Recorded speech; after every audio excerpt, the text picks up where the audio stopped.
മോഹൻലാലിൻ്റെ ഭാഗ്യ ലൊക്കേഷൻ ഏതാണെന്നറിയാമോ? ലാലേട്ടനെ സംബന്ധിച്ച് ഏറ്റവും കൂടുതൽ ഹിറ്റുകൾ കൊടുത്ത ഒരു ലൊക്കേഷനാണ് തൊടുപുഴ. തൊടുപുഴയിൽ ചിത്രീകരിച്ച മോഹൻലാലിൻ്റെ പല സിനിമകളും വലിയ ഹിറ്റുകളായിട്ടുണ്ട്. രസതന്ത്രം എന്ന സിനിമയാണ് മോഹൻലാലിൻ്റെ തൊടുപുഴയിൽ നിന്നുണ്ടായ ആദ്യത്തെ ഹിറ്റ്. തൊടുപുഴയിൽ ചിത്രീകരിച്ച രസതന്ത്രം ആ സമയത്തെ മോഹൻലാലിൻ്റെ ഒരു വലിയ തിരിച്ചുവരവും വലിയൊരു ഹിറ്റുമായിരുന്നു. അതിനുശേഷം മോഹൻലാലിൻ്റെ ഇവിടം സ്വർഗ്ഗമാണെന്ന സിനിമ തൊടുപുഴയിലാണ് ചിത്രീകരിച്ചത്. അതും വലിയൊരു ഹിറ്റായി മാറിയുണ്ടായി. അതിനുശേഷമാണ് ദൃശ്യം വരുന്നത്. ദൃശ്യത്തിൻ്റെ ഒന്നും രണ്ടും ഭാഗങ്ങൾ തൊടുപുഴയിലാണ് ചിത്രീകരിച്ചത്. ഇപ്പോൾ മൂന്നാമത്തെ ഭാഗത്തിൻ്റെ ചിത്രീകരണവും തൊടുപുഴയിൽ നടക്കുന്നു.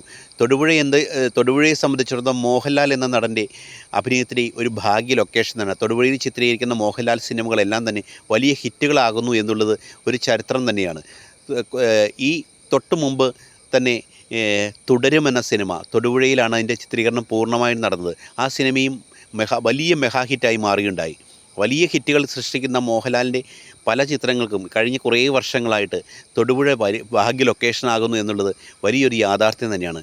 പല സ്ഥലങ്ങളിലും ചിത്രീകരിച്ച സിനിമകൾ പരാജയപ്പെടുമ്പോഴും തൊടുപുഴയിൽ ചിത്രീകരിക്കുന്ന മോഹൻലാൽ സിനിമകളെല്ലാം തന്നെ വലിയ ഹിറ്റുകളായി മാറുന്നു. ഒരു മോഹൻലാലിനെ സംബന്ധിച്ചിടത്തോളം ഒരു വലിയൊരു ഭാഗ്യ ലൊക്കേഷനായി തൊടുപുഴ മാറുകയാണ്. പണ്ട് ഒറ്റപ്പാലവും ഷൊർണൂരുമൊക്കെ ആയിരുന്നു മോഹൻലാൽ സിനിമകളുടെ വലിയൊരു ഭാഗ്യ ലൊക്കേഷൻ. ഇടയ്ക്ക് കോഴിക്കോടും മോഹൻലാൽ സിനിമകൾ വലിയ ഹിറ്റുകൾ കോഴിക്കോടും മോഹൻലാലിനുണ്ടായിട്ടുണ്ട്.